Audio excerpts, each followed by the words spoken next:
दोस्तों, कहानी की शुरुआत में देख पाते हैं कि एक घर पे जबरदस्त पार्टी चल रही होती है और एक लड़का तो अपने भाई को ढूंढ रहा होता है।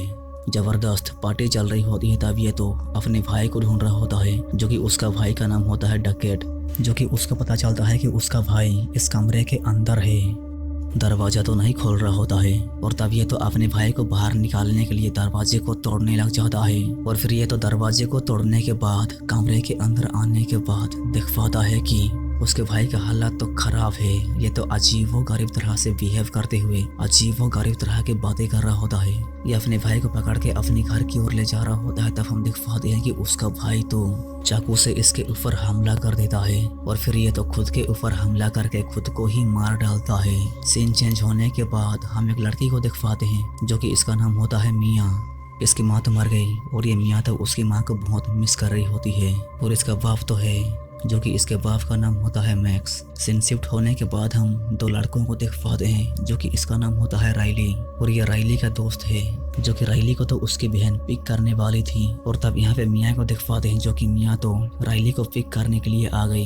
ये दोनों मजे में गाना सुनते सुनते गाना गाते गाते घर की ओर जा रहे होते हैं। तब देख पाते हैं कि रास्ते पे तो एक जानवर अधमरा हालत में पड़ा हुआ है, जो कि ये तो बहुत ही ज्यादा दर्द में होता है। और राइली तो बोलने लग जाता है कि इसको दर्द से छुटकारा देने के लिए इसको मारना पड़ेगा, नहीं तो ये ऐसे ही तड़पता रहेगा।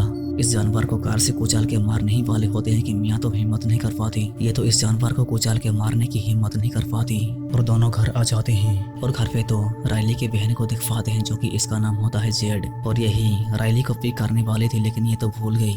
मियाँ तो जेड के साथ मस्ती कर रही होती है। तब जेड का बॉयफ्रेंड का कॉल आ जाता है, जो कि उसका नाम है डैनियल। उसके बाद ये दोनों उनके दोस्तों की एक वीडियो देख पाते हैं, जो कि वीडियो में तो उनके दोस्त एक रिचुअल करते हुए दिखाई दे रहे होते हैं, जो कि इनके लिए तो ये नॉर्मल है। और मियाँ तो जेड को बोलती है कि उनके दोस्तों ने आज रात एक पार्टी रखी है और उस पार्टी में जाने के लिए बोलती है। तब जेड तो बोलती है कि वो तो उस पार्टी में नहीं जा सकती, लेकिन मियाँ तो बातों से भेला फुसला के जेड को जाने के लिए मना ही लेती है। और तब यहाँ पे राइली की माँ को देख पाते हैं, जो कि इसका नाम होता है सू। और यहाँ पे तो जेड पार्टी में जाने के लिए अपनी माँ को मनाने के बाद ये दोनों जा रहे होते हैं। तब दरवाजे के बाहर तो राइली भी खड़ा होता है, ये भी जाना चाह रहा होता है। ये सारे के सारे एंजॉय कर रहे होते हैं। तब यहाँ पे जेड का बॉयफ्रेंड डैनियल आ जाता है और मियाँ तो डैनियल को पहले पसंद करती थी और अब भी मियाँ के मन में डैनियल के लिए कुछ तो है। उसके बाद ये सब वो रिचुअल करने जा रहे होते हैं और फिर मियाँ तो इम्प्रेशन बढ़ाने के लिए रिचुअल को परफॉर्म करने के लिए पहले आ जाती है। ये कुर्सी में बैठ जाने के बाद इसको अच्छी तरह से बांधने के बाद एक लड़का या फिर लड़की, इसका जेंडर समझ नहीं आ रहा मुझे, ये बोलती या फिर बोलता है कि टाइमर चालू करो। वो जैसे ही अंदर समा जाए 90 सेकंड से ज़्यादा अंदर नहीं रहना चाहिए और बताता या फिर बताती है कि अगर 90 सेकंड से ज़्यादा तुम्हारे बॉडी के अंदर रहा तो फिर तुम्हारी बॉडी से बाहर नहीं निकलेगा, वो तुम्हारे बॉडी से जाना नहीं चाहेंगे और अगर तुम उनके होते हुए मर गई तो तुम हमेशा के लिए उनके हो जाओगे। ये सुनने के बाद तो मियाँ थोड़ी डरने लग जाती है। उसके बाद तो ये कैंडल जलाती है या फिर जलाता है और बताने लग जाती है या फिर बताने लग जाता है कि बॉडी के अंदर घुसाने के लिए कैंडल जलाओ और बॉडी से बाहर निकालने के लिए कैंडल बुझाओ।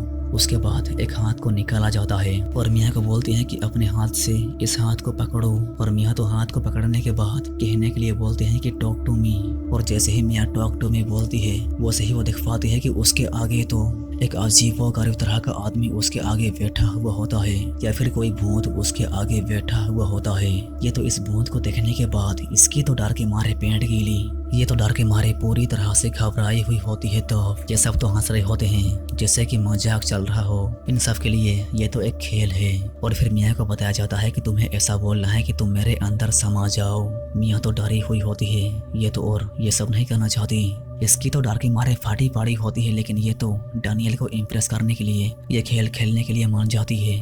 और फिर ये तो हाथ को पकड़ने के बाद बोलती है कि टॉक टू मी। और तब इसके सामने तो एक भद्दा सा भूत आ जाता है और बोलती है कि मुझ में समा जाओ। और जैसे ही बोलती है कि मुझ में समा जाओ वैसे ही ये तो कुछ अजीब व गरीब तरह से बिहेव करने लग जाती है। इसके अंदर तो भूत घुस जाता है। यहाँ का वातावरण तो कुछ अजीब व गरीब तरह से चेंज होने लग जाता है। अजीब व गरीब तरह से दरवाजा अपने आप खुल जाने के बाद अपने आप ही बंद हो जाता है। मियाँ के बॉडी को तो वो भूत पूरी तरह से कब्जा कर लिया होता है है और ये तो राइली को बोलती है कि वो सब तुम्हारे पीछे हैं, तुम्हें सब पसंद करते हैं। ये सब सुनने के बाद तो राइली की फट के चार ये तो बिल्कुल समझ नहीं पा रहा होता है कि उसके पीछे आखिर कौन है। और फिर मिया बोलने लग जाती है कि वो सब तुम्हें काट डालेंगे और ये जोश तो हाथ को निकालने जा रहा होता है, तब ये तो हाथ को खोल नहीं पा रहा होता है। मिया तो खतरनाक तरीके से बिहेव करते हुए राइली को बोलने लग जाती है कि मैं तुम्हें काट डालूंगा। ये सब सुनने के बाद तो राइली की भी डर के मारे पेट गिली। फिर इसके हाथ को तो जैसे तैसे करके निकालने के बाद, इस मोमबत्ती को बुझा देने के बाद मिया तो सही हो जाती है। और ये सब हो जाने के बाद मिया को तो बड़ा ही मजा आ जाता है। फिर सीन शिफ्ट हो जाने के बाद घर में दिखवाते हैं कि राइली की तो डर के मारे फाटी पड़ी होती है। ये तो अकेले अपने कमरे के अंदर सोने के लिए डर रहा होता है और तब ये तो मिया के कमरे के अंदर आने के बाद मिया के साथ सो जाता है। फिर सुबह हो जाने के बाद दिखवाते हैं कि इसके सामने तो जेड आ जाती है और इसको बोलने लग जाती है कि हम वो रिचुअल फिर से करने वाले हैं जो कि डैनियल को करना है। फिर सीन चेंज होने के बाद दिखवाते हैं कि सू तो घर से कहीं बाहर जाने वाली होती है और इससे तो इनको वो रिचुअल करने का मौका मिल जाता है। राइली के माँ जाने के बाद शाम हो जाने के बाद ये सब घर पे आ जाते हैं वो रिचुअल परफॉर्म करने के लिए, जो कि डैनियल तो तैयार होके बैठ जाता है। और यहाँ पे हमको पता चलता है कि यह हाथ तो एक असली हाथ था, जो कि इस हाथ को सिरेमिक से प्लास्टर किया गया है। अगर इस प्लास्टर को तोड़ेंगे तो इसके अंदर से एक असली हाथ निकलेगा। और ऐसा कहा जाता था कि यह हाथ जिस इंसान का था वो इंसान भूतों से बात कर सकता था और इसलिए कुछ लोगों ने वो इंसान के हाथ को ही काट डाला, जो कि वो इंसान तो शैतान का पुजारी था। फिर दिखवाते हैं कि डैनियल तो हाथ को पकड़ने के बाद आत्मा को बुलाता है और ये आत्मा तो इसके अंदर समा जाने के बाद ये तो कुछ अजीब व गरीब तरह से बिहेव करने लग जाता है। ये तो सांस बिल्कुल नहीं ले पा रहा होता है। तब दिखवाते हैं कि ये तो कुछ अजीब व गरीब तरह से बिहेव करते हुए जेड से बोलने लग जाता है कि तुम्हारा डैनियल को छूना मिया को अच्छा नहीं लगता।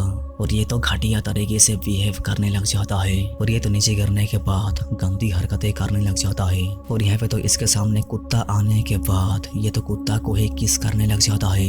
उसके बाद हाथ को निकाल देने के बाद ये होश में आ जाने के बाद इसको पता चल जाता है कि वो आखिर क्या कर रहा था। ये तो कमरे से बाहर चला जाता है। उसके बाद ये सब तो पूरे इंजॉय करते हुए ये रिचुअल का परफॉर्म करने लग जाते हैं। एक के बाद एक, एक के बाद एक, एक के बाद एक, ये सब आत्माओं से बातें करते हुए मजे उठाने लग जाते हैं। इन सबको तो बड़ा मजा आ रहा होता है। ये सब करते हुए इन सबको तो बड़ा मजा आ रहा होता है। इन सब का हो जाने के बाद राइली भी परफॉर्म करने के लिए सामने आ जाता है। तो अब जेड तो मना करते हुए बोलते हैं कि तुम बच्चे हो, ये सब नहीं कर सकते, लेकिन ये तो जबरदस्ती करने लग जाता है, इसको भी मजा उठाना है।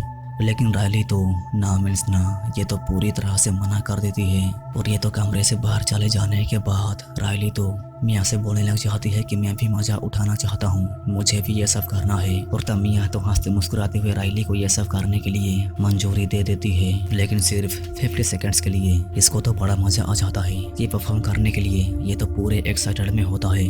इसके अंदर आत्मा समा जाने के बाद हम देख पाते हैं कि ये तो एक औरत की आवाज में बातें करने लग जाता है, जो कि मियाँ तो इस आवाज को सुनने के बाद इसको ऐसा लग रहा होता है कि ये आवाज तो उसकी माँ की है, जो कि उसकी माँ तो उसके साथ बातें कर रही होती है। और ये आत्मा तो मियाँ के साथ बातें करने की कोशिश करने चाह रहा होता है। तब 50 सेकंड्स तो खत्म होने जा रहे होते हैं। राइली को होश में लाने का समय हो जाता है, लेकिन मियाँ तो बोलती है कि रुको, जरा सब्र करो, मेरी माँ मुझसे बातें करने की कोशिश कर रही है, तो रुको, मुझे मेरी माँ से बातें करने दो। राइली के अंदर घुसा आत्मा मियाँ के साथ बातें कर रही होती है। तब 50 सेकंड्स से 90 सेकंड्स तक का समय से ज्यादा हो जाता है। और समय तो ज्यादा हो जाने की वजह से राइली तो कुछ अजीब व गरीब तरह से बिहेव करने लग जाता है। इसके अंदर तो वो आत्मा पूरी तरह से कब्जा करने की वजह से ये तो अपने सर को बुरी तरह से पीटने लग जाता है। टेबल पे अपने सर को पूरी तरह से पीट पीट के इसके सर से खून निकालने लग जाता है। ये तो अपने आँख को भी फोड़ने की कोशिश करने लग जाता है। कमरे के अंदर तो जेड आ जाती है और इसको रोकने की कोशिश करने पर ये तो बिल्कुल नहीं रुकता, बुरी तरह से अपने सर को पीटने में लग जाता है। ये सब हो जाने के बाद मियाँ तो पूरी तरह से हिल जाती है। इसको ऐसा लग रहा होता है कि इसके वजह से ये सब हुआ है। ये तो गिल्टी फील कर रही होती है। राइली को अस्पताल ले जाने के बाद ये तो घर पे आ जाती है और बैग को खोलने के बाद ये देख पाती है कि बैग के अंदर तो ये हाथ होता है।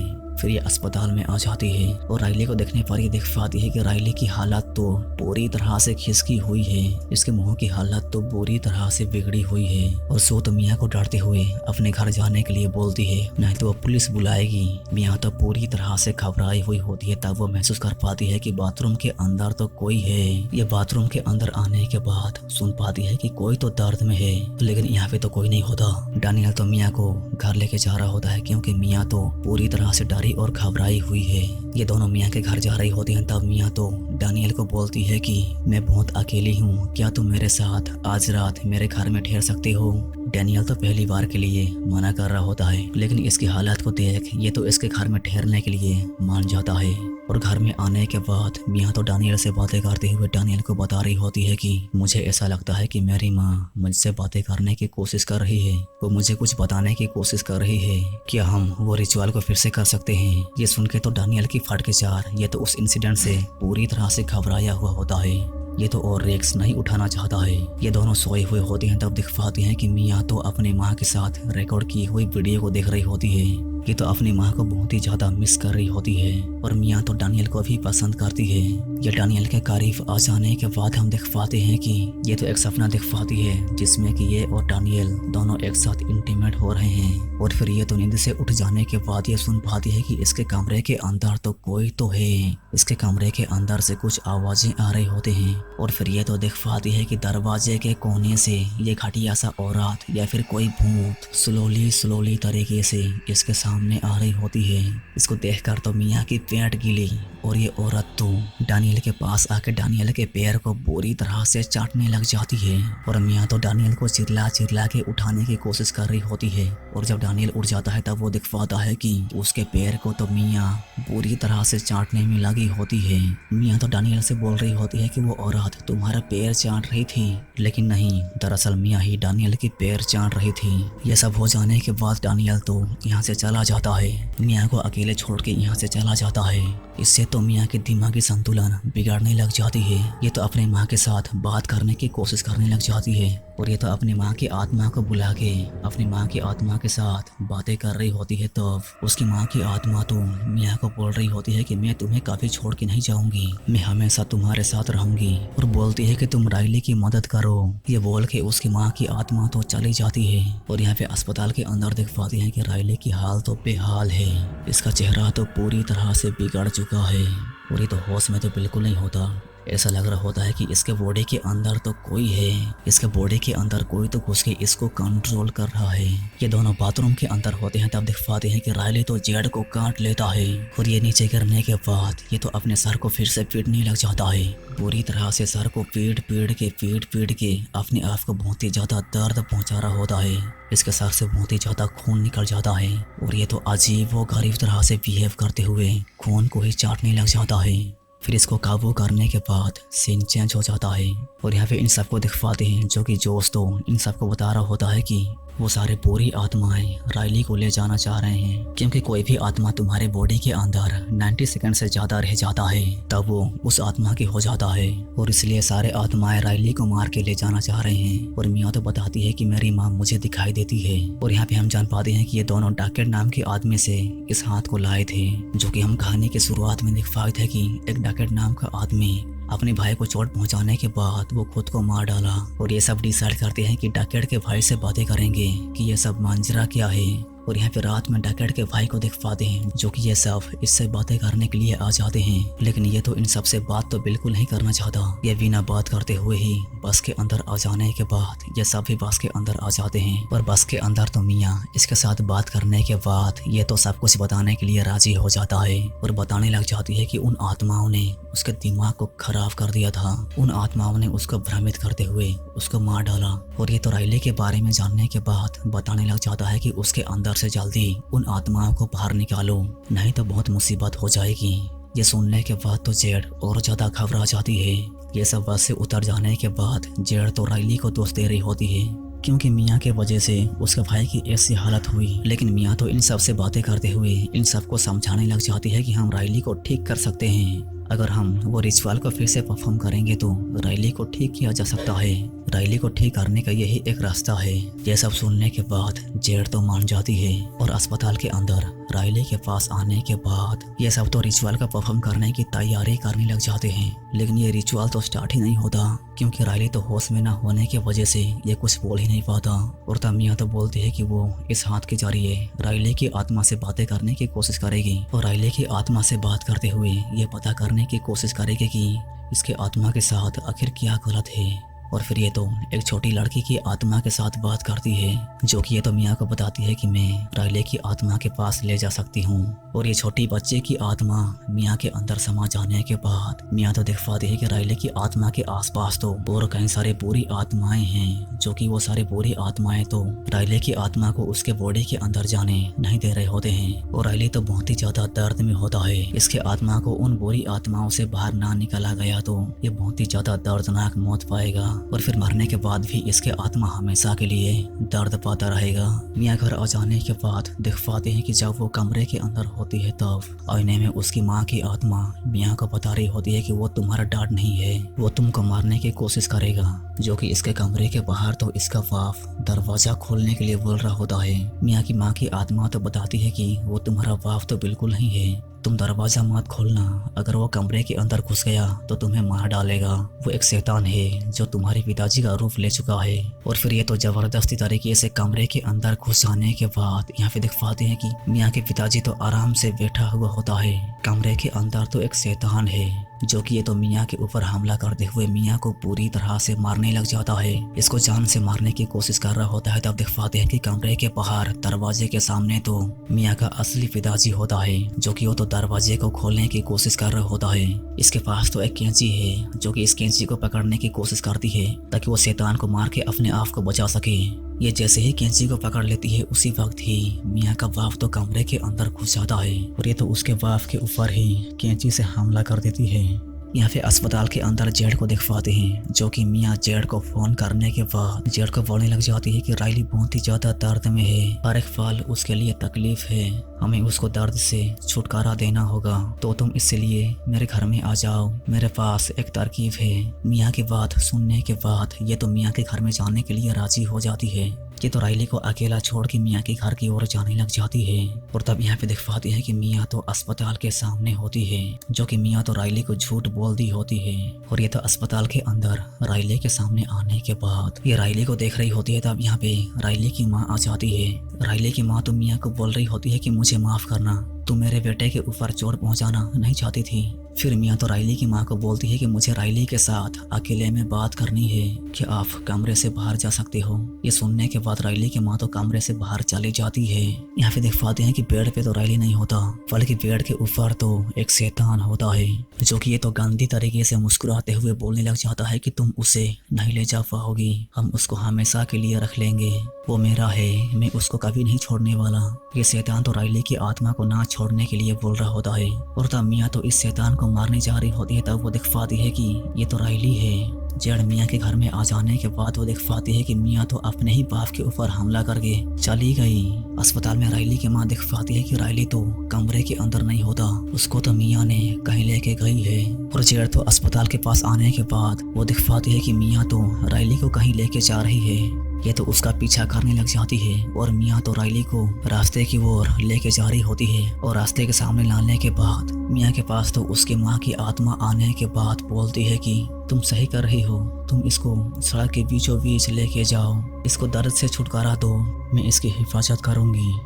ये सुनने के बाद तो मियाँ राइली को रास्ते पे ढकेल देती है और एक कार से टक्कर होने के बाद हम दिख पाते हैं कि रास्ते पे तो मियाँ लेटी पड़ी हुई होती है जो कि इसका एक्सीडेंट हो जाता है। लेकिन ये तो उठ खड़ी हो जाने के बाद ये दिख पाती है कि राइली के साथ तो मियाँ है जो कि राइली का तो एक्सीडेंट नहीं हुआ है। और ये तो अस्पताल के अंदर आने के बाद दिख पाती है कि राइली तो पूरी तरह से ठीक है। और राइली की माँ तो बता रही होती है कि रास्ते पर एक एक्सीडेंट हुआ है और रास्ते पर एक लड़की पड़ी हुई है। और ये बोलने का मतलब ये हो सकता है कि ये तीनों भूल गए होंगे कि मियाँ नाम की कोई लड़की थी। और ऐसा भी हो सकता है कि वो सब जो मियाँ के साथ घट चुका है वो सब मियाँ के एक वहम था। जो कि उसके अंदर शैतानी आत्मा घुस जाने की वजह से उसके साथ वो सब हुआ। जैसे कि वो राइली को रास्ते के सामने लेके आ गई, राइली को दर्द से छुटकारा देने के लिए मारने की कोशिश की, लेकिन वो सब तो उसका एक वहम था। असल में शैतान तो मियाँ को भटका के मियाँ को ही मारने वाला था। जो कि ये तो देख पाती है कि राइली तो ठीक हो जाने के बाद ये तीनों घर की ओर जाने लग जाते हैं। ये तो अपने बाप को देखने के बाद अपने बाप की पीछा करने लग जाती है। ये तो पूरी तरह से डरी और घबराई हुई होती है। इसको तो बिल्कुल समझ नहीं आ रहा होता है कि ये सब आखिर हो क्या रहा है। और यहाँ पे तो अंधेरा हो जाता है। फिर मियाँ देख पाती है उजाले को, और उजाले की ओर जाने के बाद इसको देखने को मिलता है कि एक कैंडल जली हुई है और कैंडल के पास एक हाथ होता है। जो कि ये तो इस हाथ को पकड़ने के बाद देख पाती है कि इसके सामने तो कुछ लड़के होते हैं, जो कि ये सारे के सारे लड़के तो उसी रिचुअल को परफॉर्म कर रहे होते हैं जिस रिचुअल को मियाँ परफॉर्म कर रही थी। और इसका मतलब ये है कि ये मियाँ तो मर गई और उसकी आत्मा इनके सामने आ गई। और ये लड़का तो मियाँ की आत्मा को बोलता है कि तुम मेरे अंदर समा जाओ। और इसी के साथ ये फिल्म यहाँ से खत्म हो जाती है। वीडियो देखकर अच्छा लगा तो लाइक कर देना और सब्सक्राइब भी कर देना।